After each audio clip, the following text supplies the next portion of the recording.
Fala pessoal do Terceira Venda, mais um episódio aqui e hoje eu tô com um cara que é referência dentro do nosso segmento. Ele tem ele vai contar um pouquinho dos números dele aqui. Eu sei que ele não vai revelar todos os segredos, mas ele vai dar uma aula e eu já tive aqui nos bastidores com ele, ele já estava me dando uma aula dentro do nosso segmento e vai compartilhar um pouco dos desafios e do que ele fez nessa jornada dele. Bruno, o prazer ter você aqui. Prazer é meu, obrigado pelo convite. Como eu disse para vocês aí, eu consumo o conteúdo de vocês há algum tempo, né? Legal. Faço questão de assistir os vídeos que vocês publicam. Vocês tratam dos assuntos de segurança, limpeza, facilities como um todo, de uma maneira muito simples e eu gosto disso. Que legal, Eu Bruno. gosto de algo que é simples e objetivo, né? Verdadeiro. E Total, por isso que vocês total. estão conseguindo me ganhar na audiência aí. Que legal, Bruno. Para quem tá sem internet e não conhece o Bruno, Bruno é CEO e fundador do Grupo Azul. Bruno, eu vou deixar você explicar o que é o Grupo Azul e também eu queria saber como é que você veio. Eu sempre gosto de saber como é que você veio parar nesse segmento, porque eu falo que ele é contraintuitivo, né? Mega concorrido, margem baixa. Eu falo que não é um segmento que dá para você fazer uma gestão meia boca, porque o Sim. mercado é exigente. Eu não sei se hoje em dia alguém que queira inicial no setor de segurança, de serviços, do zero, vai ter tanta facilidade assim, né? Se não roer o osso, ou como funcionário, ou como herdeiro de alguma, né, sucessor de alguma empresa do setor. No meu caso, eu fui parar no setor de terceirização como analista de licitação pública. Eu lidava com as Forças Armadas, fornecia material de defesa na empresa que eu trabalhava. Então, eu era especialista em licitação pública desde muito novo, isso daí em meados de 2020, em meados de 2006, 5, 6. E me especializei em licitação pública, mas meu negócio era fornecer material de defesa.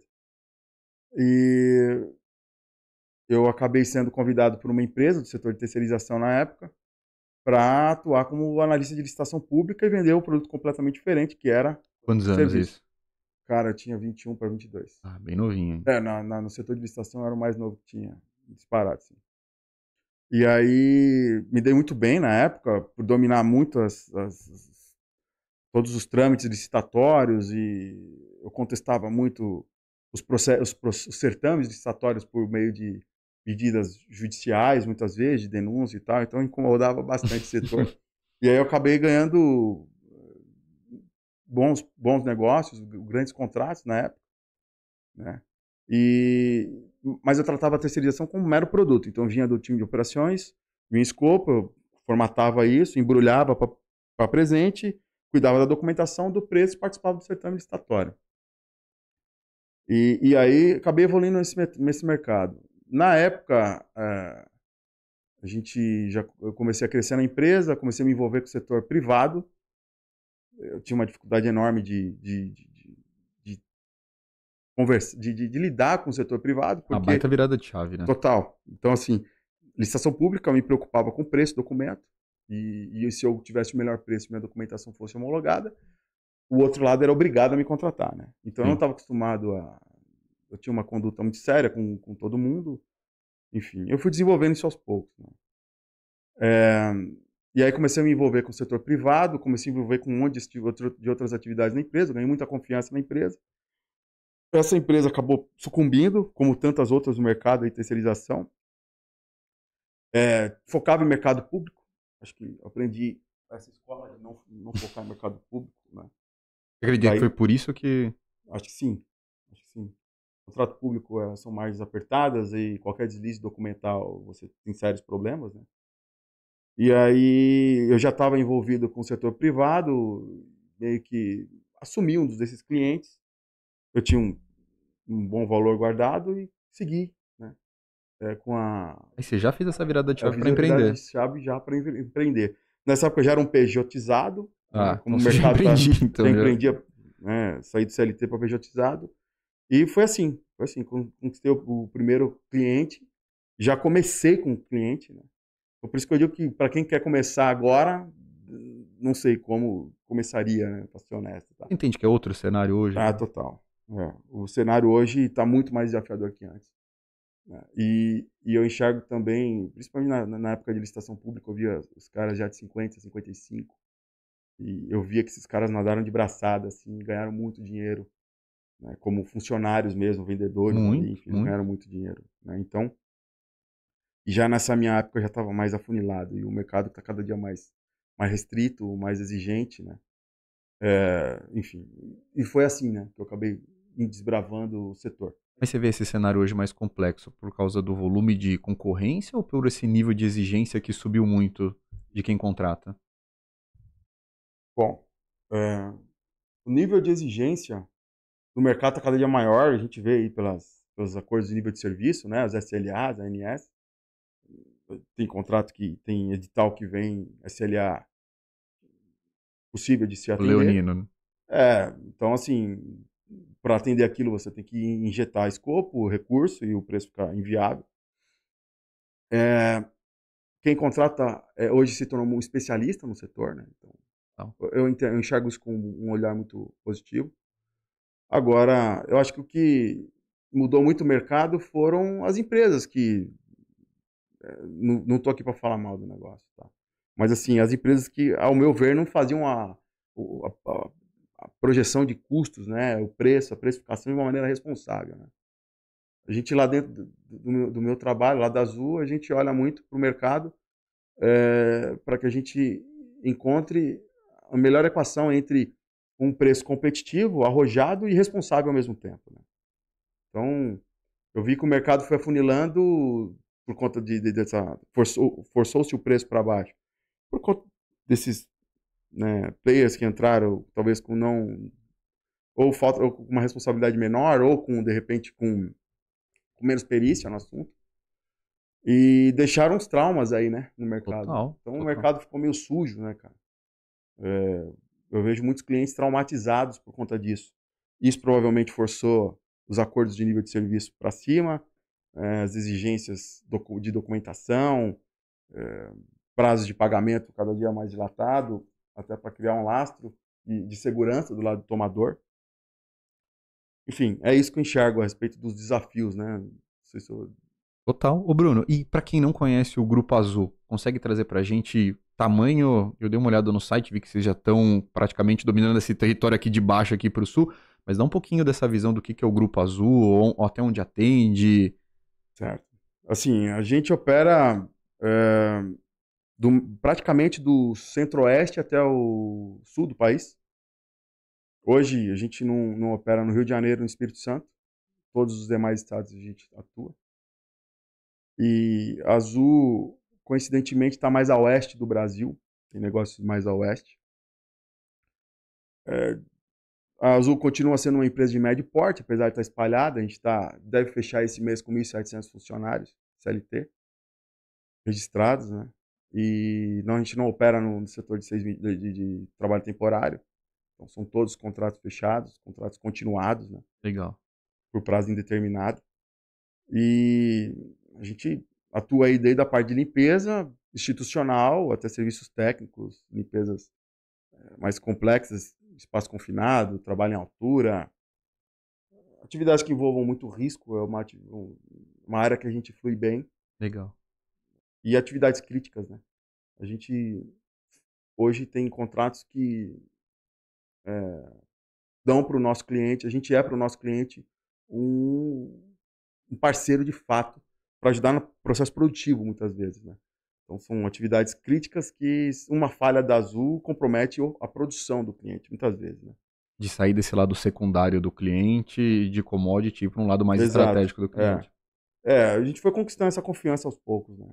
Então, E são serviços que têm uma margem melhor, né? Talvez o cliente uma é, dependência. já teve mais.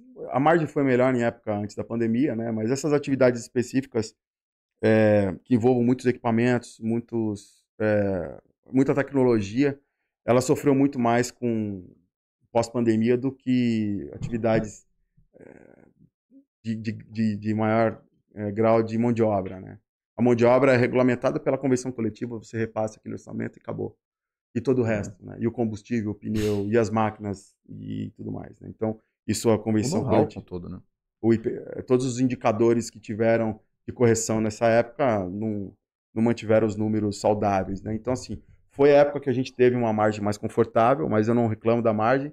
É uma margem que mantém a gente com saúde financeira, mas a grande sacada desse modelo, eu acho que desses contratos que a gente opera, essa relação de confiança e de uma certa dependência dos clientes com a gente, né? Uma dependência positiva aí. Então, Legal, Bruno. E, confio. Bruno, quando a gente fala vamos falar de São Paulo, talvez se a gente pega o tamanho do market share São Paulo, ele seja maior que grande parte de outros estados somando. E atender dentro da mão de obra que a gente está falando aqui já é mega complexo. Por que a decisão de expandir de São Paulo? O mercado ficou pequeno, outros ares? Olha, assim, o mercado ficou pequeno, São Paulo tem... As dificuldades de São Paulo não estão só na questão da concorrência, né? A questão de mão de obra também é muito complicado em São Paulo, Escasso? né? Escassez de mão de obra, Quando você vai para o sul, dificuldade tem de... mais abundância? A leste do Brasil tem mais abundância, a oeste Ah, não. A oeste do Brasil, a mão de obra é mais restrita ainda, né? Mas as coisas foram fluindo assim como eu acabei chegando no setor. Lógico, trabalhei muito para isso, olhei, me dediquei muito, sou apaixonado pelo que eu faço, mas foi de uma maneira fluida, né? De uma maneira natural. Eu não acordei com vontade de abrir uma empresa do setor. Então, hoje a gente aceita desafio, né? Acho que grande diferença da Azul com algumas outras, com a maioria das empresas do mercado são essas, né? Então, hoje eu opero em regiões que 6, 7 horas de estrada da capital mais próxima, né? entendi. Então assim, a gente não recusa desafios, né? Acho que acabou por esse motivo que a gente foi se espalhando, né, pelo Brasil e acabou ganhando essa praça vasta. Então a gente conhece as culturas diferentes, né? Eu sei transitar pelas culturas do pessoal do Sul, do pessoal do Centro-Oeste. Que a gente estava falando lá nos bastidores, que querendo ou não, bairrista e um nível de Demais, exigência né? alto, né? Demais, né? Mas eles são fiéis também. Quando você mostra que você fez por merecer ali, que você não pisou na bola, não roeu a corda, não deu as costas no primeiro desafio, no primeiro problema que apareceu, eles olham para você com um olhar diferenciado, né? E em relação, Bruno, em relação ao modelo de gestão, você não precisa falar nos detalhes, mas hoje o que você acredita que tem dado certo? É um modelo de gestão mais descentralizado, onde você tem as suas bases operacionais, recursos humanos, capilarizado dentro dessas regiões? Porque eu vejo já algumas empresas conseguindo fazer muito desses processos já remoto, até mesmo recrutamento e seleção remoto. O que você tem visto que dá certo hoje? Assim, eu vejo a gente seguiu o crescimento descentralizado. Não tem como centralizar na praça que a gente opera, né? Considerando quilometragem e distância gigantesca. Então, existe a descentralização seguindo o rito padrão da empresa, questões relacionadas às finanças, à segurança jurídica, à responsabilidade social, trato com as pessoas. Então, a cultura segue daí. Mas as decisões pequenas de média monta são tomadas lá na ponta, né? Então, a Perfeito. gente delega, a gente empodera o time de supervisão e o time de coordenação lá na ponta para que tenha liberdade de trato. Então, são pessoas que são mais cobradas, né? Junto com a liberdade vem mais cobrança. Total.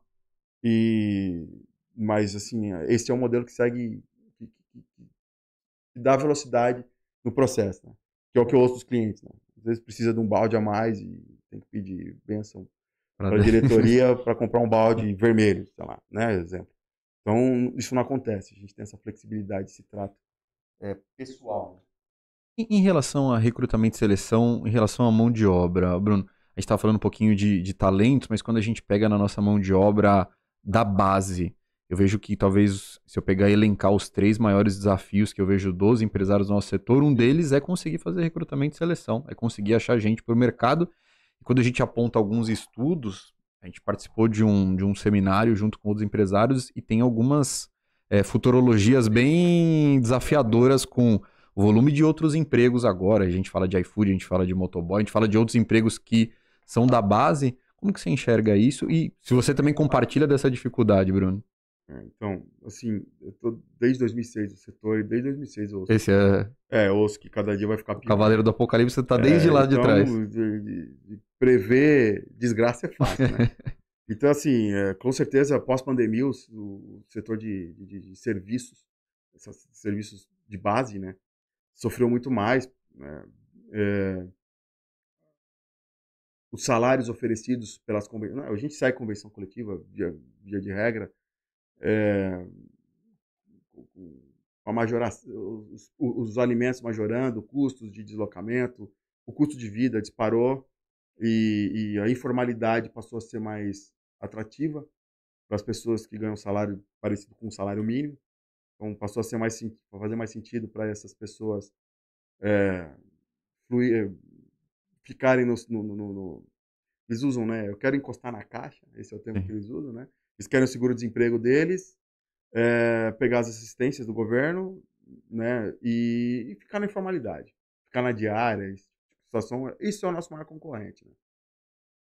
É o desinteresse pelo registro, né? Pelo trabalho formal. Assim, com relação a recrutar, eu olho menos para recrutar e mais para reter, né? Hoje Faz sentido. a gente tem um olhar com mais cuidado para retenção de mão de obra.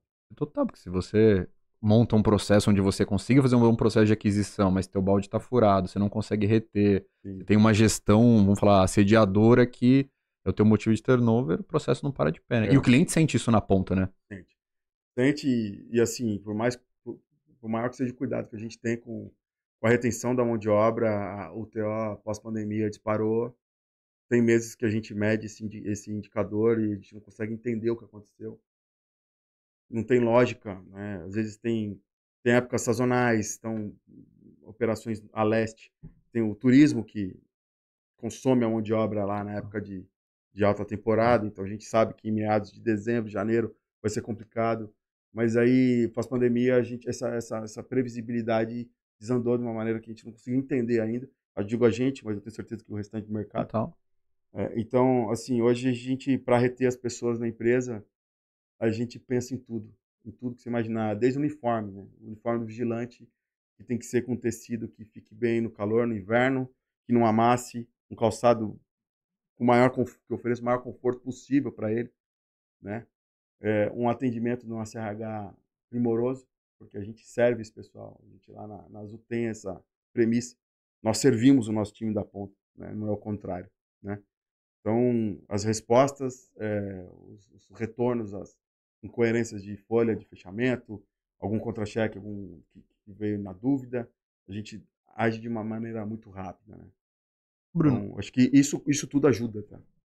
acho que são uma série de fatores implementados para conseguir reter esse cara. Mas quando você vê que, quando você olha lá para os teus motivos de turnover, de saída, ele sai por outro emprego na informalidade, você vê que ele troca de empresa, é por valor. Onde que você vê que está o maior gargalo se a gente fala de onde a empresa que está assistindo deveria atuar na retenção desse cara? É remuneração?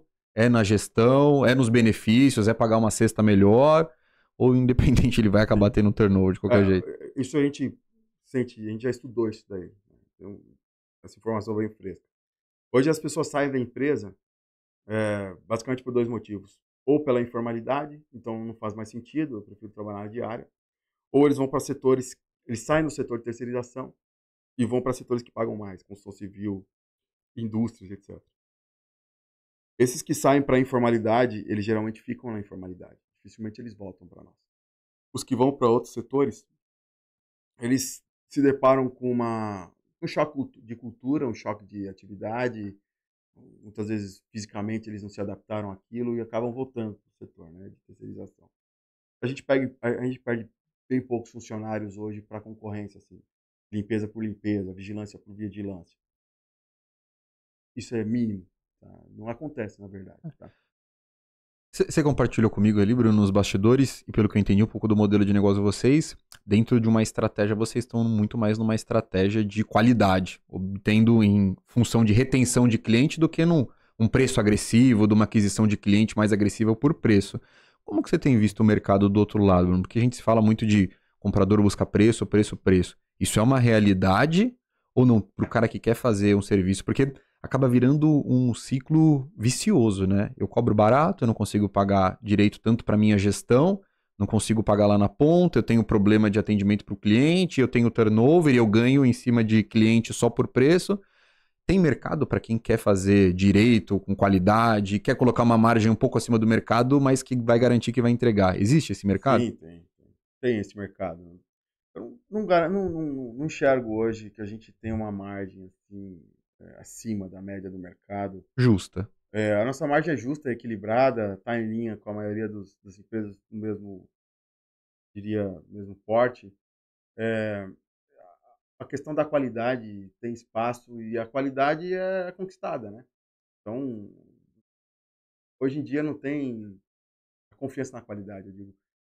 Não tem cliente que está contratando que não saiba do que está fazendo, né? Então Você enxerga que o comprador tem essa cada dia maturidade hoje, mais cada vez mais. especialista, entendedor do assunto. O olho dele não brilha mais com pirotecnia na venda, sabe? Então, quando você chega, olha no olho e trata de uma maneira absolutamente honesta, sendo que a gente vai fazer o melhor, e isso não quer dizer que a gente não vai falhar, mas a Total. única diferença é que se falhar, a gente está pronto para tratar isso imediatamente. A empresa não é burocratizada, não vai passar por várias camadas até chegar nos tomadores de decisão para resolver o problema. Então, quando você ganha essa confiança do cliente de uma maneira franca, né, as coisas fluem melhor. A questão é que o processo de contratação, principalmente das grandes empresas, não permitem que isso aconteça, né? Eu entendo também as regras de compliance, etc. Elas mantêm um distanciamento muito grande e você não consegue ter o olho no olho para poder mostrar uma confiança Total. efetivamente ali no seu trabalho, né? E você colocou o assunto da qualidade. Assim, hoje a gente, algumas coisas que eu olho no mercado que eu não consigo entender, e eu acho que isso colabora muito para nós estarmos sempre tão firmes, lastreados nos nossos clientes. É o dimensionamento. No final de tudo, a gente não faz nada tão diferente. A gente dimensiona diferente. Então, nosso supervisor, ele não cuida de 500 funcionários, ele não atende 30, 40 cidades, ele não vai... É o Superman. Exato, porque não vai conseguir atender, não vai conseguir entregar qualidade ali, né? A qualidade está no trato, né? Está no atendimento, no telefonema. Pô, tá faltando tá, faltou um funcionário, tentou, buscou, encontrou a pessoa, foi ouvido, né? E você não consegue fazer esse tipo de atendimento se você tiver um dimensionamento Inexequível, né? exato, né?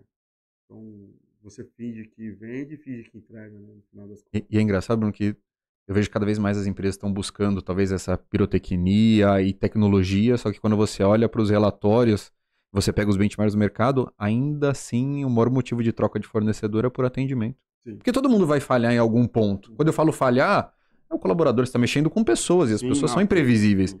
Mas vai ganhar talvez quem for mais resolutivo, né? Resolutivo, ouvir, né? Tocar o telefone, você atender, e você está disponível, disposto a atender, né? Sempre. Então, a gente foca muito nisso, sabe? A gente não... Todos os nossos supervisores sabem, parte de mim, isso, né? Tem um exemplo de real, vivo, de que nunca deixo de atender nenhum cliente, jamais. Assim. Independente do horário, do dia. Então, principalmente as atividades críticas, né? A gente sempre está de prontidão para atender. Mas eu perdi um pouco o fio da meada que você disse agora do... Entendimento da qualidade? Não, Tá falando do dimensionamento? do dimensionamento, isso. Então, como não existe... Limpeza é algo simples, tá? A gente não tem que complicar o que é simples. É lógico que tem atividades de limpeza que cada vez elas estão dependendo mais de entendimento da parte química, a parte de equipamentos, mas quando você trata o assunto de uma maneira simples, ele flui de uma maneira mais fácil, né? E a simplicidade no trato é o que está fazendo a gente ganhar o mercado, conquistar a fidelidade do nosso cliente. Simplicidade na velocidade do trato, um supervisor que tá junto. A gente não mistura o supervisor com o setor, então o cara que atende o banco vai atender a escola, vai atender a farmácia, vai atender não. Então, o cara segmentando por supervisão e não por compasso de região, né, por Entendi. área ali, né, por quilômetro, por cidade. Então a gente atende dessa maneira, focando. Quem é bom em indústria vai ficar na indústria, quem é bom em vai ficar na Para linha. entender mais Para do que entender a pressão de biologia do serviço, a dor do cliente. cliente, né? Ele entende da biologia do cliente, sabe onde é o ponto crítico, né? E ainda a indústria, tem indústrias, vai desde o setor alimentício até metal, mecânica. Todo setor tem a sua particularidade, sua biologia. Então, a partir do momento que a gente consegue colocar o camarada dentro daquele ambiente, vivendo aquilo, só aquilo, ele produz muito mais, ele flui muito melhor, né? Então, acho que respondendo, eu acabei me perdendo um pouco, mas respondendo a essência da sua pergunta, né, que é a questão da qualidade, eu vejo que a qualidade vem daí, né, Total. dessas decisões acertadas. Bruno, e aí eu queria entender da sua visão e até essa tua experiência de anos que você está no setor. O quanto atender bem o cliente, né, o quanto você entregar 100% daquilo que foi prometido, é garantia de retenção desse contrato. O que eu quero dizer com isso? O quanto você pode contar que atender bem um cliente, você vai ficar mantido por muito tempo ou não? Ainda assim, se eu fizer 100% do meu trabalho, você tem visto que o mercado ainda assim tem aberto bid, tem trocado por preço. Como que tem tido essa sensibilidade do outro lado com o cliente? Olha, o mercado tem trocado por preço, mas quando a gente fala de discrepâncias expressivas, né? Entendi, entendi. Que Porque percentuais justifiquem essa pequenas a fricção, gente né? não, né, eu não acompanho também, eu não tenho acesso às informações, então eu sinto que por pequenos valores eles não vão trocar aquilo que estão felizes, né? Mas existem troca de gestão, né? Então, muitas Entendi. vezes o Lucas está na cadeira, eu ganhei, conquistei a confiança do Lucas e o Lucas agora saiu dessa cadeira, está em outra. E o cara que chegou, o Bruno é igual, tá flat, azul, tá flat, Então, exatamente igual a todos os demais. e o Lucas te leve talvez para outra empresa que tem outro Exato, fornecedor, né? exato. Então, até conquistar a confiança desse cara, muitas vezes se o preço não é o melhor, você tá fora, né? Mas a gente não. Esse é o tipo de energia que a gente não gasta. Entendi. Pô, será que faz sentido eu atender bem? Isso vai ou não? A gente só atende bem. Entrega e. A gente só atende bem. Então, mesmo porque, por mais que eu corra risco de perder isso num bid, eles vão sentir nossa falta, né? Total. E essa falta que a gente vai deixar lá dentro.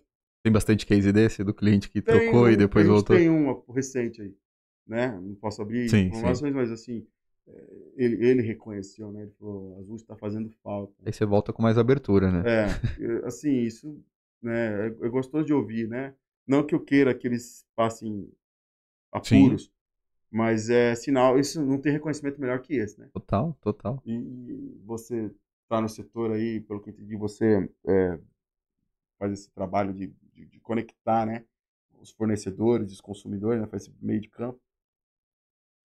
É, você sabe que tudo é muito cíclico Total. e 2 ou 3 anos passam muito rápido, Sim. né? Então, é, eu tenho total confiança de que prestar um bom serviço, atender o cliente quando ele precisa, em algum momento isso vai fazer sentido, sabe? E quando esse camarada sai da empresa e vai para outra, melhor ainda, porque Total. ali abre uma oportunidade gigantesca, porque eu já conquistei aquele cara, eu não preciso ficar provando mais nada para ele, né? Então, quando eu vejo essas trocas de cadeira dentro da empresa, não é tão bom. Quando ele sai de um setor e vai para outro. Agora, quando ele sai de uma empresa e vai para outra, Uma baita é uma oportunidade. oportunidade gigantesca. Então, já metade do caminho já ganhamos ali. Bruno, você falou do vendedor da pirotecnia de vendas. O quanto você ainda vê que existe espaço para essa venda muito 100% voltado a esse show de vendas, o show da apresentação, a pirotecnia, e o quanto hoje o mercado exige um vendedor mais técnico, que entenda do produto, e eu até tá trazendo, né? Eu e o Bando, a gente sempre briga um pouco desse assunto, que, pô, o vendedor ele é mais relacional, ele tem que ser técnico, ou ele tem que trazer um cara junto da área operacional. Você, Bruno, o que você busca hoje num vendedor e o que você vê se existe esse espaço para esse show do vendedor? A pergunta é boa, cara. Assim, eu não. A questão da pirotecnia eu não suporto, né? Quando eu tô comprando alguma coisa, eu quero ser ouvido, eu quero perenidade no atendimento, olho no olho, quero verdade, né? Eu prefiro ouvir o cara falar, pode ser que dê um probleminha aqui, outro ali, mas a gente vai tratar assim, do que o cara que, né, o mundo não é a Disney, Pode né? enrolar. A terceirização não é a Disney, né, cara? Então, não acho que tem espaço para isso, para pirotecnia, não pode ter, né? Eu acho que quem está contratando serviço de segurança, de limpeza, tem uma responsabilidade enorme sobre o que está fazendo. Então, está lidando com a saúde, com o bem-estar das pessoas e com a segurança delas, né? Então, ele tem que se sentir responsável por isso, de fato, né? E não pode se encantar com pirotecnia, né, com excesso de simpatia só por ser simpático para aquilo que, né, que lhe convém. É, eu tô mais para a linha do técnico, do cara que entende do processo. Ah, né? Hoje em dia tem a gente tem essas facilidades do pessoal de SDR que te coloca na pequena área ali, então você já não tem que...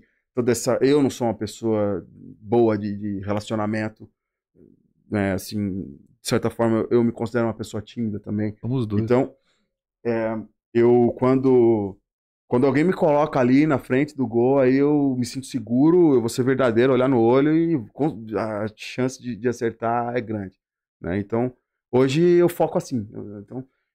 Eu quero gente conhecedora do assunto, verdadeira, né? Que olhe no olho e trate o assunto de maneira absolutamente transparente. Porque eu venho percebendo também que isso acaba sendo eu falo isso pro meu pessoal, acaba sendo uma oportunidade da gente também não chegar naquele cliente que não faz sentido. Pelas né? vias erradas. Exato. Né? Não só por isso, né? Eu digo assim, o cliente espera que seja tudo perfeito, que encaixe como se fosse um relógio suíço. Cara, esse cliente não vai entender. Ele não está maduro o suficiente pro processo, né? Então, muitas vezes a gente acaba evitando problemas futuros, Total. tá? De choque cultural. Então, eu gosto mais do cara técnico, olha no olho, que entende o processo e tem um olhar arrojado, né? O vendedor tem que ter um olhar arrojado. Oh. E ele tem que ter um olhar arrojado, ele tem que ter responsabilidade do que não basta ele ganhar um negócio e depois vai pro operacional e vira aquela guerra né? Então, hoje a gente tem eu faço a ponte. Eu sou um cara muito mais operacional do que comercial. Você é um cara de cobrar número de time de vendas? Não, eu não sou... Você vai olhar o número de vendas lá na ponta ou produtividade? Eu olho o número perene da coisa. Assim. Eu quero olhar de uma maneira panorâmica o que está acontecendo e eu sei que terceirização leva tempo para se conquistar, né? Então, respondendo acho que um pedaço da sua pergunta inicial lá, que era a questão de o que é a minha estrutura. A Azul, até pouco tempo atrás, ela foi crescendo só por indicação mesmo, né? Então, tinha o vendedor, tem ainda, né, que está comigo desde um bom tempo, mas as referências de um cliente para outro, né, hoje todo mundo que é de facility se conversa. Total. E o setor tem uma carência gigantesca, cara, sabe? Tem uma janela de oportunidade enorme para quem trabalha direito, né? Então eles se conversam e dizem, essa aqui vai te atender bem e tal. Então foi dessa forma. Então a gente foi seguindo no mercado e eu vi a necessidade de criar um setor comercial que foi recém formado. Aqui está na diretoria comercial hoje a Meg, deve estar sabendo disso. A Meg. É uma querida. Eu conheci a Meg aqui com vocês. Você conheceu ela pelo podcast? Caramba. Ela conhece tudo do segmento. Né? E ela conhece muita coisa. Ela conhece muita gente e eu gosto da experiência, sabe, cara? Eu gosto muito disso. Eu gosto muito da pessoa que olha e já sabe, só pelo faro, pelo cheiro, pelo feeling, o caminho que vai dar mais certo, né? E a gente se deu muito bem, cara. Porque quando eu liguei pra ela, eu fui muito honesto com ela, né? Eu falei que se fosse para trazer alguém do calibre dela, né, de um calibre de diretoria para a empresa, eu tinha uma responsabilidade muito grande sobre essa contratação também, né? Entende? Eu não posso trazer uma pessoa e se vira. Então eu tomei cuidado de alinhar expectativas relacionadas a preço de venda, alinhar expectativas relacionadas a volume, né? Então segurar a onda, não adianta você sair derrubando tudo, pegando tudo, que a gente tem garantia de entrega, né? Então essa calibração foi feita de uma maneira muito responsável antes de começar, né? E tá dando muito certo, assim. Acho que a cultura tá dando muito certo. Tá dando cara, boa. Isso que você falou é importantíssimo, assim, esse alinhamento de expectativa, porque eu vejo que muita gente acaba trazendo esse diretor mais com o objetivo de delargar a área comercial, Exato. de não alinhar certas expectativas e a tua estratégia, porque você não quer um vendedor que imponha a estratégia dele no quesito preço, perfil de cliente, ele tem que se adequar à tua estratégia do negócio, principalmente de longo prazo. E contratar um diretor, você sabe que é um grande desafio que você não pode errar, né? Assim, não pode. O erro custa muito caro nesse caso, e não só de salário, mas de o erro tudo, de reputação, custa reputação, custa salário, custa, né, desgastes, né? E eu considero como uma responsabilidade gigantesca eu trazer alguém no mercado, né? Assim como eu cobro dela, eu quero que ela entenda a minha cultura, eu quero entender a dela e entender se as coisas se conectam, né? É, agora, voltando a essa questão de se eu sou uma pessoa que cobra o número, lógico que para mim é importante o número. Lógico que eu faço uma visão ali macro de quanto eu estou investindo num setor, quanto ele está me custando, eu sei isso daí de uma maneira precisa e eu quero o retorno disso em algum momento. Legal. Agora, eu sou vendedor também, né? Eu acabo vendendo a empresa a todo momento. E muitas vezes eu começo uma conversa e daqui a 2, 3, 4 anos vai vingar em contrato. Então, se eu tiver uma visão imediatista de resultado, é um tiro errado, né? Total. E eu vejo uma das coisas que eu me preocupei muito é isso, né? Pô, o que garante que você daqui a pouco não saia da empresa? Qual que é a sua visão com relação a isso? Com essa volatilidade estranha. Isso é estranho para mim, né? Pinga 3 meses, troca de empresa. 6 meses, troca de empresa. Isso não é legal. E o que você fala pro cliente, né? É, Azul é a melhor empresa, eu troco agora outra melhor empresa. pois é. Confiança que você passa do outro lado, né? Não, eu digo, então, aí você tem um comercial pingando de um lugar pro outro, isso daí eu vejo, eu não entendo, né? Porque a Azul é uma empresa que cresceu de uma maneira absolutamente customizada com os clientes, né? Então, assim, a gente cria um laço muito grande. Quem trabalha comigo lá, pô, trabalha há muito tempo, cara, entendeu? Do teu time ali do 10 anos, 12 anos, 13. né? Tem gente que tá lá desde o primeiro dia da empresa, né? Até hoje. Né? Cara, O primeiro cliente está até hoje. o primeiro cliente. Tá até hoje. Então, assim, eu olho muito para a perenidade da coisa, né? Tem época ruim, cara. Tem época que não dá jogo. Agora, o comercial tá funcionando? Tá participando de bid? Tá tendo conexão? Tá tendo prospecção? Pô, daí, então é sinal positivo. E não necessariamente, né, Bruno? Se não tá dando certo, você joga tudo pro alto e troca a diretoria. Não, Vai tentar entender os gargalos, da onde que tá acontecendo, dificuldade, né? Exato. É o momento de você entender o que pode estar acontecendo, né? Preço, estratégia de aproximação no cliente. Será que a gente está atacando num segmento que a gente não está tão bem, não é tão conhecido, né? Então, é uma questão de alinhamento de estratégia. Sazonalidade também, então. Mas, assim, eu acho que a essência, né? A questão da cultura vai acontecendo de uma maneira natural, né? A essência da empresa hoje é essa. Eu quero negócios perenes. Eu não quero nada. E isso vem da versão a pirotecnia, né? Eu sou um cara bem prático, Bruno. Então você vai lá, pô, cara, vem aquele gás e tal, e, putz, eu olho aqui, eu falo, cara, certeza que aí vai durar dias, né? Não dura meses. Você já teve muita frustração em venda? Eu já tive frustração de pessoas, né? Assim, frustração não é a palavra, mas, pô... Expectativas quebradas, né? Eu trabalho desde novinho, né, cara? Tô no setor desde 2006, vai fazer 20 anos aí, né? Então, eu já bato o olho em algumas coisas e já sei o que vai acontecer, né? Eu dou liberdade às vezes para as pessoas, né? Os departamentos estão contratando, eu bato o olho, vejo, cara, isso daí não vai passar. Fazer um bolão aí para ver quanto tempo vai, entendeu? Mas tem que dar liberdade também, né? Que senão as pessoas não tomam as pingas delas ali para aprender, né? Tem que tomar...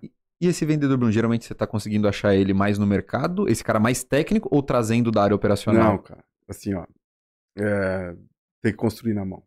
No modelo que a gente quer.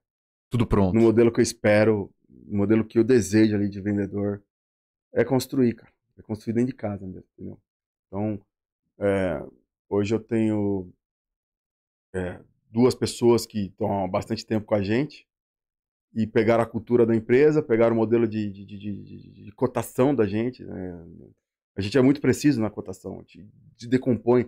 Eu vejo o bando, né? É bando ou bandô? Não sei. Bando. Ele defende muito isso, né? Total. A decomposição dos números, né? O entendimento absoluto de tudo que está acontecendo na tua planilha, para você dar o tiro mais preciso possível, né? Isso leva tempo, né? A gente não consegue atender um volume gigante de bid, porque é natural que... E se participar vai perder qualidade, né? Exato. Então, tem que ter precisão nos números, né? Tem que ter confiança no que você está cotando. Eu não consegui encontrar no mercado pessoas prontas num nível assim, então, com certeza existe, mas ainda não esbarrou, né, de chegar com a gente. Agora, sentar, de construir a cultura, construir o que é importante na cadeia de custos pra gente, é na mão mesmo, junto com Perfeito. eles. E Bruno, mudando de assunto, a gente trazendo um pouquinho do cenário de segurança. Você começou com facilities, né? Depois acabou agregando junto a Evostro, né? Vostro, é. Vostro. Começou agregando o serviço de segurança, mas você tem uma opinião do que para você segurança funciona, o que dá certo, o que você aconselha. Para onde que você tem visto, Bruno, que o mercado de segurança se encaminha? É mais para tecnologia? Vigilante, existe esses cavaleiros do apocalipse, né? O vigilante vai acabar, agora é tudo eletrônico, e tem Sim. arma e não tem arma. Qual que é a tua visão hoje para onde esse mercado caminha? Assim, não vai acabar vigilante. Eu não acredito na segurança efetivamente, né? Uma segurança de qualidade, né? Que entregue resultado, né? Sem emprego humano. E eu também não enxergo que só o emprego humano vai resolver, né? Então, tem que ter uma solução híbrida, né? Então, eu, o que eu enxergo no setor é que existe uma expectativa do mercado consumidor, dos tomadores de serviço, esse discurso que você trouxe, né? De que vai acabar a vigilante, né? Vão pôr câmera, radar, drone. Eu acho que um pouco é aquela coisa do carro elétrico, talvez, sabe? Daqui a pouco vai começar a entender o Os que. hypes, né? Exato, cara. Não é bem assim. As coisas vão se assentar e você vai ver que toda essa tecnologia é sensacional, mas precisa do emprego humano. O ser humano tem que estar cada dia mais qualificado para poder operar essa parafernália toda, todos esses recursos que tem à disposição, né? E a gente vai encontrar a melhor relação na hora de fazer essa conexão entre os dois recursos. Não é que eu não acredite, mas eu olho com cuidado a segurança que ostenta, não digo violência, mas ostenta força, né? Então eu tomo bastante cuidado com isso lá na Azul, né? Na Vostro, né? A gente toma muito cuidado. Então, a gente quer o perfil de vigilante analítico, calma, a gente não olha porte físico, é, entende o que quer dizer? A gente não quer ostentar violência. Então, é o cara mais. Quando você vai fazer a seleção, isso é o perfil que a gente busca, né? Mas existe esse preconceito do cliente? Do cliente exigir um cara talvez mais ostensivo e de você trazer talvez um cara que não tem essa característica física? Não, acho que não. Acho que não existe o preconceito do cliente, mas justamente para a gente ser novo, relativamente novo no mercado, de 4 anos para cá, né? Talvez a velha guarda do setor ainda tenha um pouco disso, né? De buscar. Sim. Eu não estou julgando aqui, só É uma eu característica, enxergo, né? né? Eu enxergo hoje em banco, eu já me deparei com situações em banco em vigilante, né? Usando ali, ostentando uma força desnecessária, né? Então eu acredito muito no uso progressivo da força, no cuidado, no tato ali, né? De como agir. E sim, acredito na tecnologia, acredito que a tecnologia é fundamental. Com relação à arma de fogo, a gente conversou há pouco, né? Eu não tenho nada contra a arma de fogo, né? O assunto arma de fogo, arma. Se é certo ou errado usar arma ou não usar arma, né? Eu não tenho absolutamente nada contra. Mas eu enxergo que é acertar o recurso de acordo com a necessidade, de fato, né? Então, muitas vezes a arma ela acaba sendo um produto de interesse do crime, né? Então, Total. o patrimônio do cliente muitas vezes nem é o que ele quer. Ele quer a arma, o colete e a munição, né? Então, você acaba atraindo uma situação de risco, né?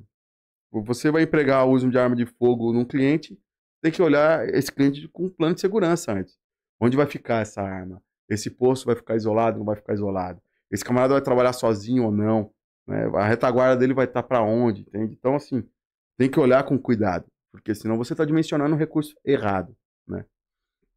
Acho que é isso, né, que você perguntou. Perfeito, perfeito, perfeito. E, Bruno, talvez muita gente que nos assiste, dentro dos gestores, que acabam sendo a maior parte do perfil, sim, os donos de empresa, você é um cara que, poxa, talvez tá longe do seu ponto final, Mas é um cara de extremo sucesso dentro da empresa. Poxa, chegar a 1.700 colaboradores realmente não é para qualquer um. Para quem está assistindo e que está talvez perdido dentro desse segmento e que está começando ali com seus 100, 200 colaboradores, que dica você daria olhando para trás de forma, nesse retrocesso, Bruno com 100, 200 colaboradores? Onde que esse cara tem que estar com o foco, Bruno? Pensando nesse cenário de hoje, é em vendas, é em precificação, é em time, é cultura? O que você entende ali que é a prioridade nesse cenário? É, é uma pergunta Filosófico? filosófica mesmo essa, né? Eu tô puxando aqui na cabeça o passado, né? Passou por muita coisa, né? É, eu acho assim, bom, eu sou muito feliz pelo que eu faço. Eu sou muito grato por tudo que aconteceu. É, eu tenho um apetite gigantesco por trabalhar. Eu trabalho feliz, cara, né? Acho que isso é um privilégio que poucos têm, né? Então, primeira coisa, você tem que encontrar a felicidade do seu trabalho, porque senão é mais Tá. pesado. E saber do seu tamanho, né? Eu vejo alguns erros, sabe? Principalmente a geração mais nova, assim. Até o pessoal da minha geração. Então, muitas vezes o cara tem uma empresa, sei lá, de 100 funcionários, tem departamento de qualidade, departamento de psicologia, departamento de compliance.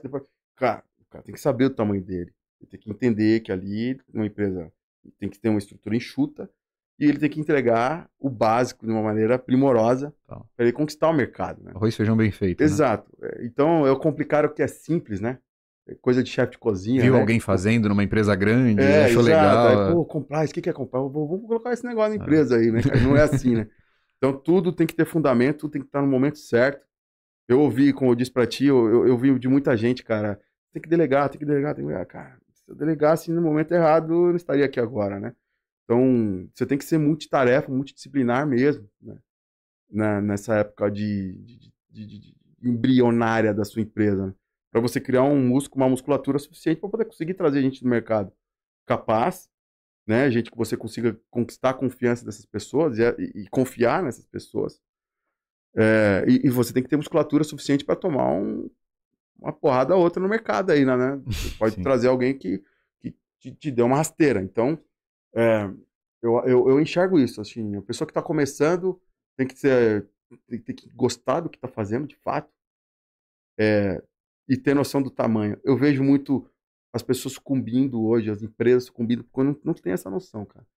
E não entende que empresa pequena, o dono tem que estar muito mais ativo, o dono tem que, muitas vezes, entregar uma máquina, olhar para o cliente, sentar com o contador, fechar a folha, né? Não dá para ter um Total. RH numa empresa de 100 funcionários, não dá para ter um departamento pessoal, seu departamento financeiro, então tudo isso tem que ser muito bem dosado. Eu estou falando de 100 pessoas do setor de segurança, né? Sim, sim. De limpeza também, né? Que são serviços que o faturamento está relacionado à quantidade de pessoas diretamente, né? É isso, cara, o que eu enxergo o que eu quero contribuir como dica, né? Total. Quando você fala de rasteiro, você quer dizer em relação à caixa? Cara, não, em relação à caixa, acho pouco provável. Eu não sei. Vou compartilhar um número com você aqui, ó. Hoje o segundo maior motivo nosso de cancelamento de cliente é que o cara vendeu muito. Vendeu muito, implantou, teve que implantar grandes contratos, e aí aquilo que a gente estava conversando, descasamento de caixa, competência, Sim. porque tem um capital intensivo Ah, antes, tá. às vezes um cliente que te deixou de te pagar, É. mas vendeu muito porque você, como empreendedor, eu falo que a gente fica tentando procurar onde que está esse dinheiro todo que precisa voltar para o caixa em algum Sim. momento, porque quanto mais você É. cresce, mais capital você vai Nossa, colocando no negócio, né? outra pergunta boa que você fez. Você passou por esse É, cenário. então, assim, eu acho que o descasamento de caixa, ele é um risco cada vez maior por conta da margem, né? A Total. gente está falando de margens cada dia mais estrangulados e prazos de pagamento cada dia mais dilatados, né? Mais prolongados ali. Então, o descasamento de caixa é perigoso. Quando você lida com terceirização e toda a parte de provisões, é outro calcanhar de Aquiles assim, do setor, de quem está começando, né? Circula um dinheiro, um valor expressivo que não é seu. Então, E é tentador, né? é tentador. Então, assim, você conseguir tirar uma receita não operacional disso é importante, porque em algum momento você vai gastar. Até lá, é importante que você consiga trabalhar com esse dinheiro. E dominar suas provisões, né? Então, o domínio das suas provisões é muito importante. Por isso que a gente é muito cuidadoso nas provisões dos encargos, basicamente. A gente tem a nossa estimativa de encargos, de acordo com o que acontece de fato na folha. Descasamento de caixa, então eu entendo que sim, é um grande desafio. Desculpa, você fez uma outra. Você complementou a sua pergunta com mais alguma. Fez duas perguntas em uma. Acho que foi isso, de assim, qualquer momento que ele tem que parar de vender, porque vender isso. tem esse positivismo que é muito bom. E onde está o dinheiro, né? Essa é a questão. O dinheiro não volta, né? Não, então. Eu acho que assim, parar de vender, eu não sei, você tem que garantir a entrega do processo, da qualidade do negócio, você tem que garantir um fluxo de caixa saudável, né? E quando você precifica, o seu preço a margem tem que justificar o investimento, naturalmente. O capital empregado tem que ser precificado. Acho que muita gente não calcula isso. Total. Né? Então, eu estou empregando capital próprio. Isso tem custo. Tem custo. O capital poderia estar rendendo de outra forma. Você está buscando por um empréstimo que a tua margem não comporta isso. Exato. E aí, Então, todos esses custos devem estar descarregados na plano de precificação. E o custo financeiro de antecipações, né? Então, eu não conheço, não acredito que empresas que operam com prazo de pagamento de 150 dias não recorram ao mercado financeiro, a capital terceiro, para poder subsidiar isso. E se você depender desse capital terceiro e não colocar o custo desse ágio financeiro aí, né, você vai ter problemas. E tem alguém que está ganhando com esse descasamento do seu dinheiro, esse dinheiro tem que vir de algum lugar da sua parte, né? Exato. E à medida que você vai criando lastro, né, talvez seja uma outra dica aí que eu enxergo, lastro o capital da coisa, o bem capital, né? As máquinas, os equipamentos, os veículos e tudo mais. Você manter tudo isso de pé para que você consiga trazer seu dinheiro de volta na hora que você você vende isso, né? Você tira do seu imobilizado. Então, a gente tem esse cuidado também. As empresas precisam ter esse cuidado. Então, a gente cuida muito para que todo esse imobilizado empregado do nosso cliente lá na ponta não chegue em estágio de sucata, porque primeiro que vai ter um problema operacional, um problema de reputação com o teu cliente, segundo que você não vai conseguir fazer nada. O seu dinheiro está lá, né? Então, assim, principalmente para essas empresas pequenas, as grandes, as gigantescas, elas operam com outros modelos de imobilização de capital. A grande maioria opera no modelo de locação. Né? Sim. Então, agora, eu vejo muitas empresas comprando equipamento, financiando, e aí uma máquina que é para durar saudável no cliente 18, 24 meses, tá lá 50, 60, tá toda amarrada e o cara não vai conseguir conquistar esse dinheiro de volta, tá manchando a reputação da empresa dele, né?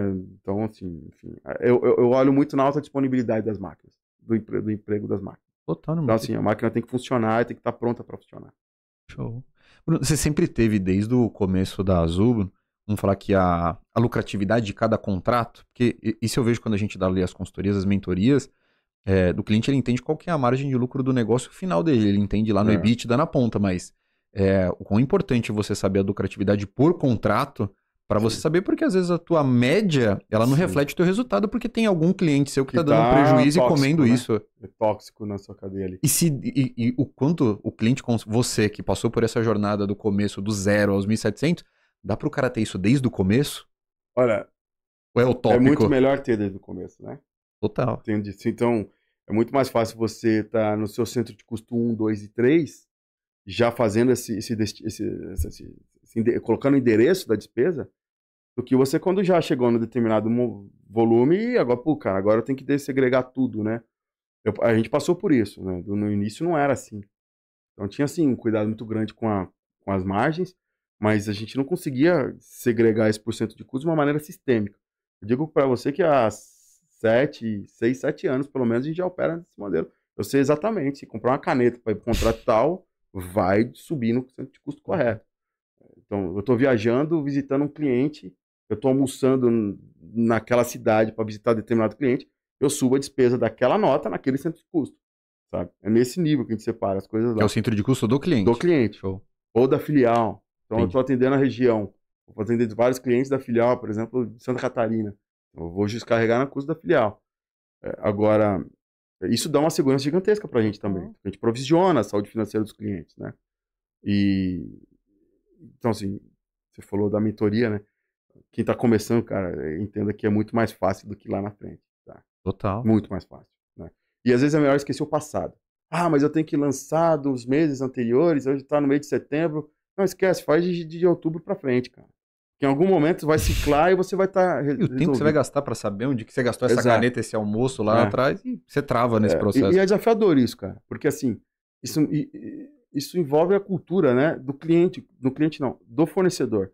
Então o fornecedor que emitia a nota fiscal, só uma nota fiscal, contra um CNPJ, agora no cabeçalho da nota ele tem que colocar lá, centro de custo tal, competência tal, elemento de despesa tal.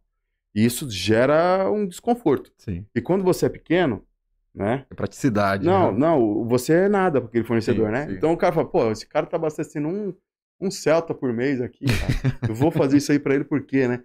Então, assim, aí você tem que ir trabalhando isso. Então, o setor financeiro, às vezes, cara, ainda tem. Eu vejo as meninas do financeiro, caneta marca-texto e pega a nota fiscal de um fornecedor novo que não aceita segregar e pega a nota fiscal e vai lá, desossando a nota fiscal e segregando. Ó.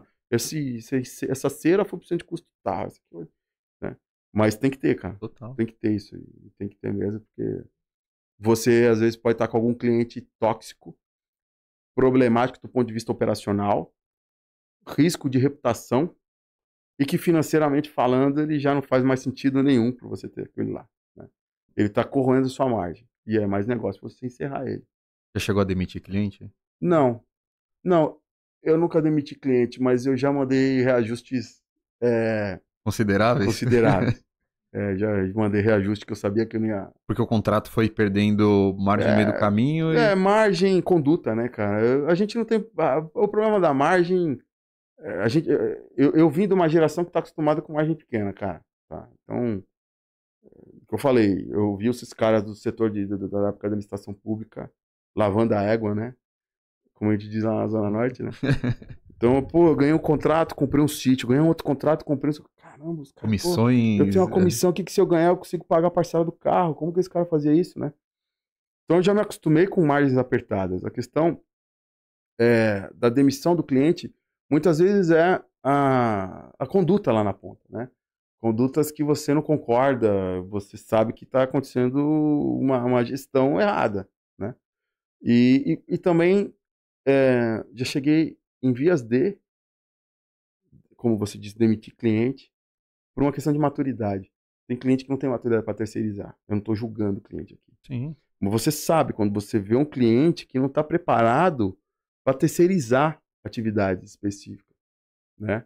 Porque a terceirização tem uma relação comercial de PJ para PJ, e não de CLT para PJ. E quando ele não está maduro o suficiente para entender isso, ele mistura a relação CNPJ com CLT Total. e vira uma lambança. É difícil de administrar isso, né? Então, assim, a gente hoje lá na Azul tem um índice de aceitação muito bom. Cara, lógico que eu tô falando a verdade aqui pra você, não tô Total. vendendo, né? Eu já vi que você é bastante direto, Bruno. Oi? Eu já sei que você não vai fazer pirotecnia. E assim, eu me preocupo, cara, eu me abalo muito quando existe alguma reclamação, sabe? É o tipo de reclamação que o cliente, ele não, se alguma referência comercial ligar pra ele vai falar, não, a empresa é boa.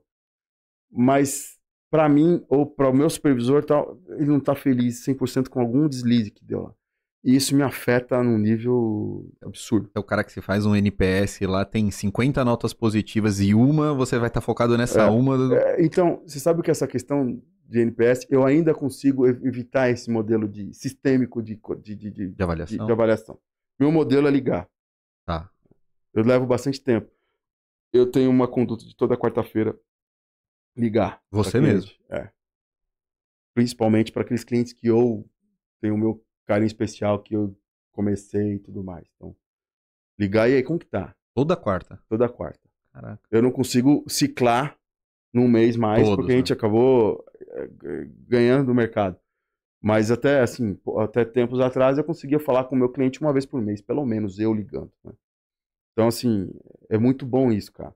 E muitas vezes o cliente cria um vínculo com o meu coordenador da ponta e ele se sente um pouco constrangido em, de repente, questionar alguma coisa que está acontecendo lá. Eu falo, Bruno, pô, o cara pisou na bola, então... Mas aí você vai conversando com o cara, você saca e você perfura essa, né? Ele não quer prejudicar muitas vezes o meu funcionário que está lá na ponta, né? O que é legal também, né? Total. Mas esse é o melhor modelo, cara, sabe? O telefonema, cara. Ninguém morre por fazer uma ligação, né? E o cliente é o nosso maior patrimônio, né, cara? Total. Né? O setor de terceirização, eu costumo dizer isso, né, cara? A gente tem esses quase 1.700 funcionários, mas o nosso lastro financeiro é cliente. É diferente do setor industrial. Tem uma cadeia. Tem uma cadeia industrial, tem um capital, tem um bem capital ali. Então, nosso negócio é cuidar do cliente, estar de perto do cliente e não nivelando pessoas a produtos, tá? Por favor, não tirem de contexto isso. Mas,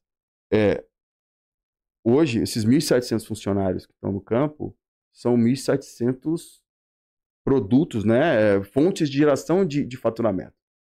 É diferente de uma indústria que tem lá 100 funcionários, esses 100 funcionários produzem, né? E o bem que eles produziram eles não são o bem direto, o fator geração de faturamento direto. Sim. Esse nosso pessoal é a relação.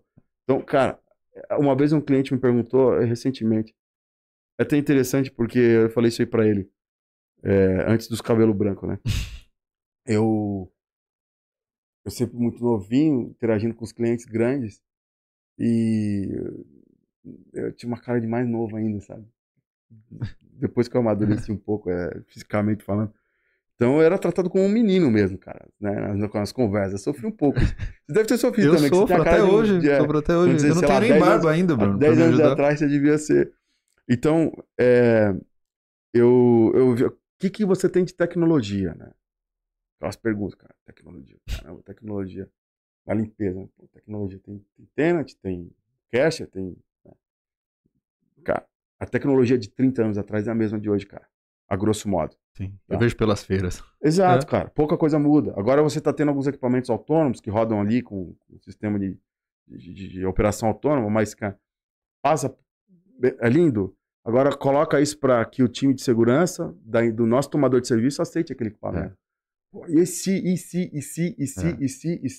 esbarrar com a empilhadeira, e se esbarrar numa escada. Então começa o e se.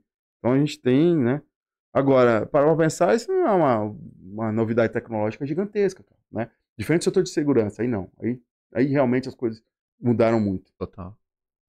Então, essa pergunta foi feita por esse camarada, né? Há, sei lá, 10 anos atrás, não vou acertar a data exata. E eu falei, cara, tecnologia nossa é T16, é máquina, é tripulada e tal. Aquela coisa de jovem querendo impressionar. E aí ele me perguntou isso, sei lá, 6 meses atrás. Aí eu olhei pra ele e falei, cara, mesmo cara, depois de 10 anos, cara, a tecnologia nossa sabe lidar com as pessoas. Eu falei, eu vou provocar esse cara, agora eu tô mais confortável.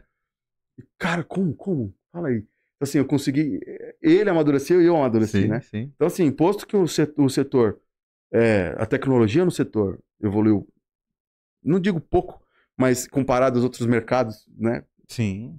Quase nada.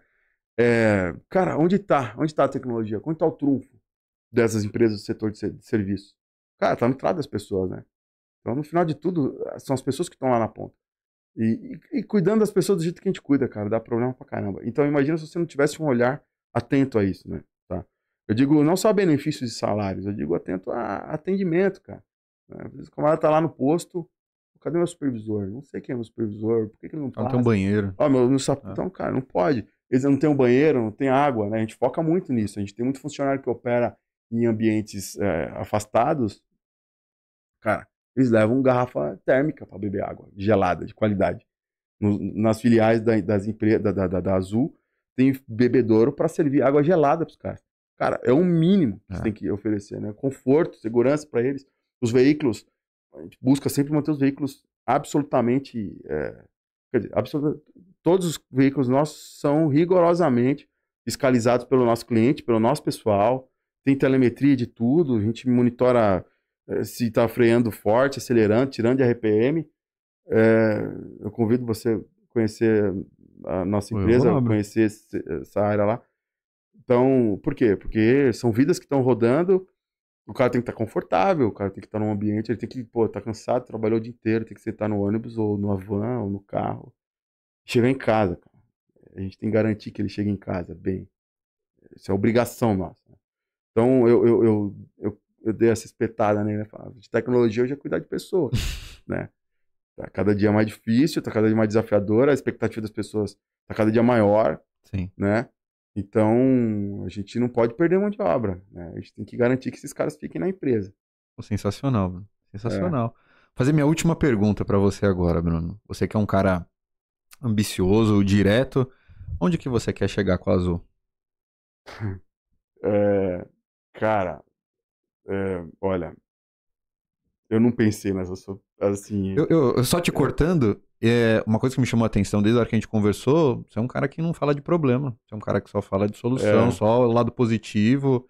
Então, assim, essa tua visão, pra mim, é muito legal, assim, de estar perto, porque é um mercado que carrega muito problema, e você tem uma visão totalmente ao contrário. Olha, assim, eu enxergo que todo dia que eu chego na empresa, eu chego com o objetivo de crescer com astro, crescer com responsabilidade, né? Quero negócios perenes, né? Eu enxergo, hoje, a minha ambição com a Azul é aumentar escopo. Eu quero aumentar escopo. Eu quero entregar outras soluções no mercado. Eu quero atender nessa área de indiretos, de serviços de indiretos, mais escopos. Em vez de aumentar o número de clientes, no portfólio desse atendimento. Exato. Eu gostaria assim, eu olho hoje e se eu fizesse tudo, entendeu? Essa é a maneira que isso é hoje que está me movendo, né? Quero fornecer, o cara vai produzir carro, ele vai produzir carro, todo o resto eu tenho que olhar para ele. Lógico que eu preciso conquistar a confiança do mercado para isso, porque, né, você não mexe com, sei lá, com alimentação. Como que eu vou te colocar aqui para tocar alimentação? Exemplo, que é um negócio absolutamente crítico, perigoso, envolve segurança alimentar e tudo mais. Mas, assim, o nosso senso de responsabilidade é muito grande, entendeu, Lucas? Muito grande. Então, se a gente entra com um senso de responsabilidade absoluto. A gente vai fazer muito bem feito o que a gente se propor a fazer. E é ambiente de experimentação, ambiente de simulação, de laboratório, sabe? E valendo, né? Então, de repente eu tenho que pegar um contrato, que não vai ser o melhor contrato financeiramente, mas é um contrato que eu vou aprender no setor, eu vou entregar qualidade e vou ganhar referência, e de repente é isso. Né? Porque o setor fala muito em comoditização, né? Essa coisa de comparar limpeza com limpeza. Então, cara, o que vai fazer a diferença lá na frente? Eu acho que o que vai fazer a diferença é a empresa que chega e pega todos os periféricos daquela indústria e entrega tudo. Resolve tudo. E resolve tudo. E se tiver que subcontratar alguma atividade, que essa subcontratação fique na gestão da Azul, no caso. Enfim. É isso. E mais pra frente, continuar crescendo e ganhar mercado. Eu olho pro Nordeste. Agora tô interessado no Nordeste. Eu tive lá há pouco tempo atrás, justamente para sentir como que tá o mercado lá. E, cara, ganhar território, ganhar mercado, continuar mantendo as pessoas dentro da empresa felizes, né, cara? Eu olho muito pra isso também. Não só pro final da jornada. Eu vi esse clima aqui, né, também, quando eu cheguei aqui. Eu achei legal pra caramba, cara. Isso é bom. Isso é bom, uma gurizada jovem, né? Pessoal, né, desprendido de... Foi a época, né, meu? Foi a época de formalidades excessivas. Acho que hoje em dia entrega o resultado lá na ponta e você preocupar com o bem-estar do ser humano ali, né, cara? Pô, faz 2 dias por semana na tua casa, nasceu seu filho, pô, o que a gente pode fazer pra ficar bom pra ti e tal? A gente faz aquilo que você falou, liberdade e responsabilidade. Exato. Toma suas decisões e arca com as suas responsabilidades. E a natureza é seletiva, né? Você vai excretando, você vai expurgando as pessoas do processo que não fazem sentido, né? Então você pode dar liberdade, e a liberdade não vem de graça, a liberdade vem com cobrança. você, tá bom, você quer trabalhar de casa, beleza, cadê o resultado, né? Cadê a entrega e tal? E aí quem entende que isso é bom, continua. Quem não, já vai automaticamente saindo. A biologia É. faz o papel dela de tirar as pessoas, né? O que eu mais tenho orgulho aqui, Bruno, do meu time é que a própria equipe expurga. Acontece isso lá também. Foge Os do braços quadro. curtos não vira, cara. Não vira, o cara começa a ficar segregado, ele senta no pior lugar. Ele né, tem que ficar no pior ponto, ar-condicionado, joga ar gelado ali, os caras vai sobrar ali aquele espaço. Então, isso acontece. Então, é isso, né? Porque, pô, se da diretoria a ponta, todo mundo trabalha, todo mundo tá comprometido, por que que esse camarada que tá aqui não tem espaço para ele? E esse cara de braço curto, ele não tá atrapalhando só você, Bruno, CEO da empresa, tá atrapalhando o objetivo de todo Total, mundo, que é crescer, total. ser Ele vai promovido. emperrar, cara, ele vai parasitar, né? Total. E isso é legal, eu senti isso, eu sou uma pessoa muito, eu acredito muito no feeling da coisa, sabe? Não do ponto de vista espiritual nem nada, eu digo feeling do cheiro, eu bato o olho, eu vejo as pessoas, eu vi a forma que as pessoas se vestem, como que elas se relacionam, conversam e tal, o próprio layout de vocês, isso mostra que tá todo mundo aqui para trabalhar, né? Total. E não é pra brincar, né? Senão eu tava tocando violão ali, né? Ou jogando videogame, Às né? vezes joga. Lá. Tudo bem, mas aí no momento de Mas compressão. depois que a responsabilidade foi Exato. entregue. Então, isso aí, cara. Eu acho que esse é um Bruno, modelo que prospera. Cara, tô muito feliz com o nosso bate-papo, assim. Vou falar Também que tô, talvez cara. não fiquem com ciúmes quem já participou daqui, mas, cara, talvez foi o episódio que eu mais gostei, assim. Que legal. Você é um cara igual eu, assim, muito direto, prático, conteudista, assim, Sim. cara, tem seus porquês muito fortes e uma convicção muito forte naquilo que acredita. Isso aí. Obrigado pelo convite de vocês. Eu, na última agenda, eu tive que desmarcar e, como eu disse pra vocês, eu consumo o conteúdo de vocês, cara. Realmente tem qualidade no que vocês fazem. Parabéns Legal. mesmo. O que vocês estão falando é verdade, né? E o mercado carece muito disso, cara. Entendeu? Cara. A gente tá aqui porque a gente gosta, eu particularmente gosto muito de estar escutando aqui quem já passou por os desafios. Porque eu falo que ser inteligente é aprender com os erros dos outros, né? Exato. E assim, lógico que tá gravando, né? Mas o melhor sai dessas conversas, entende? O melhor sai dessas conversas, cara. Eu interagi muito pouco, eu interajo muito pouco com o mercado. Desculpa, o encerramento tá em vias de acontecer. Mas eu sou uma pessoa que interage muito pouco com o mercado. Não sei por quê, cara. Talvez essa época de licitação, lidava com os militares lá, eu fui moldado desse modelo. Então eu não falava com ninguém, cara. Chegava na licitação pública, principalmente porque eu era o cara mais novo, os caras sabiam que incomodava todo mundo, eu entrava com representação no Ministério Público, Controladoria Geral da União, eu não era querido ali, né? Então acho que isso daí foi me mantendo, cara, me afastando. Então, hoje em dia, eu converso com um ou outro do mercado, e é bom, cara, porque você vê que você não é o único que sofre daquilo. E o mercado precisa se respeitar, né? Não digo que ninguém precisa ficar lambendo ninguém, beijando e abraçando, né? Dando tapinha e apunhalando pelas costas depois. Mas, assim, a verdade ajuda, cara. Então, você conhecer pessoas que estão na mesma frequência ali. Não, aqui eu não posso falar porque isso aqui é estratégia. Não, beleza, tá bom. Mas a gente compartilhar das dores é bom porque você vê que não é só você que sofre daquilo. Isso daí acaba ajudando, é uma terapia, né, cara? Total. Também, então. Cara, assim, o que sempre me anima, porque isso aqui dá trabalho, pô, você saiu lá do seu dia a dia corrido, a gente aqui na correria, mas se você visse cada feedback que a gente recebe quando a gente olha às vezes pro número do YouTube, a gente fala, pô, 200 visualizações é muito, é pouco, cara, tem 200 empresários e talvez um dele tá passando por uma dificuldade agora que, cara, se deu um insight pra ele que ele precisava, e é isso, Exato. o impacto é esse. Não, eu acho que tem uma função social que vocês fazem também, né? Eu não acompanho visualização, mas eu imagino que a visualização de vocês seja visualização direcionada, né? Nichada. Total. Então, nichada. não sei se dá para medir isso também no YouTube, se o YouTube mostra isso, os relatórios mostram isso, né? Mas quem tá assistindo aqui é porque sabe o que quer, tá aqui porque quer assistir aquele tipo de conteúdo. Não é passageiro. É isso né? mesmo. Então é isso, cara. Obrigado mais uma vez aí, parabéns pelo conteúdo de vocês. Continuem promovendo essa interação, né? Fazendo essa conexão entre parceiros de trabalho, né? Entre empresas, né? Como eu disse para ti, algumas empresas que eu coloquei para cotar no meu condomínio vieram daqui, né? Ó, garoto, a FTEG participou dessa cotação. A viu? galera participou aí, consumiu o material de vocês e eu fui colocando lá, né? Porque, enfim, há conflitos de interesse você colocar uma empresa sua onde você mora. Dentro da sua casa. Não é bom. Mas é isso aí, obrigado, cara. Obrigado, Obrigado Brunão. mesmo. Fechado, pessoal. Valeu. Até a próxima quarta. Valeu.